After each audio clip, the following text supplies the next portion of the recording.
So we were faced with a dilemma, and it was, how do we find a reliable, comfortable vehicle to take a long distance trip in? We own a couple other cars in the household, but we didn't have something that four of us could travel comfortably, maybe the dog, all of our luggage, and any other guests that we brought along. So, we looked. I was trying to find a reasonable priced SUV on a budget of about $7,000 total. And the more I researched them, the more I realized the third generation Ford Expedition and the Navigator Twin, they tend to be super reliable. The 5.4, while it gets a bad rap, they don't really only have a couple of problem spots. And other than that, it's a Ford truck. Pretty reliable. So I started looking, mileage wasn't a huge concern if there was maintenance. Started looking through local ads. I looked at Craigslist, Auto Trader, Facebook Marketplace. And it happened that I found this one. This is a 2011 Expedition. This one is an XLT. It's a 203 package, meaning it is has a leather interior, heated, cooled seats. It has a power third row. It has navigation. It has a factory moonroof. The two-tone paint, and it has the high-capacity tow package. So all in all, it's a pretty loaded truck. I pulled a window sticker for it, $51,000 new.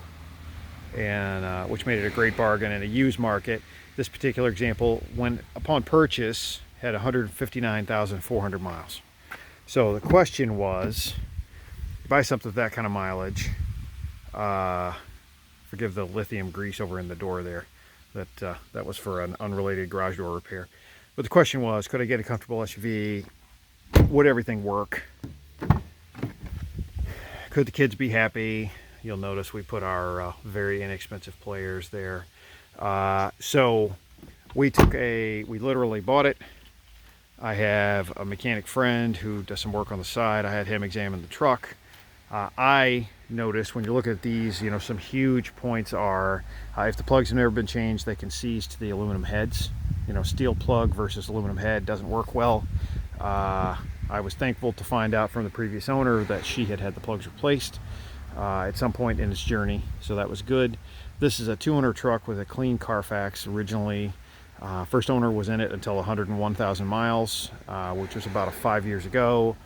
Current or previous owners to me bought it from a reputable new car store where it had quite a lot of work done to make it retail ready, and then those folks had it from 101,000 miles 5 years ago up until 159,400 when I ultimately bought it. So at any rate, there's a couple things you worry about. The spark plugs, as I mentioned, they've been replaced.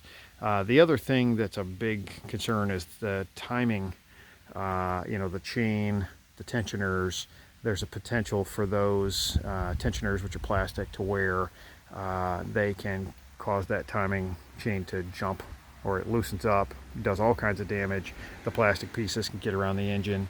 If that happens, you got trouble, right? So the good news was, I noticed on startup this truck was very quiet at the front of the motor.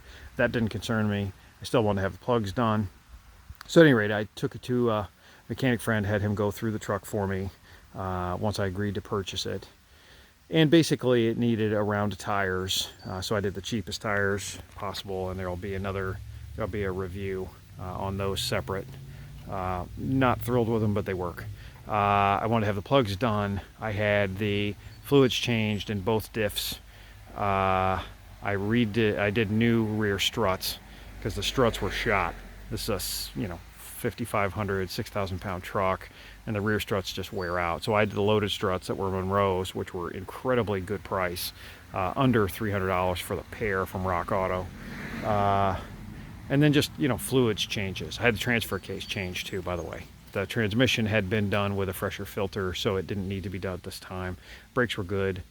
So, all together, we're in the truck a little over $7,000. And the question was, could we reliably cross the country in it? I'm here to report our trip has happened. We put 2,600 miles on it over the span of about 10 days. And I'm thankful to tell you, here's a glance in the rear, by the way. Happy to tell you that it did great. This generation of Expedition is arguably the most reliable. They have a good powertrain. The 5.4 is a good motor. The four-wheel drive is a good idea.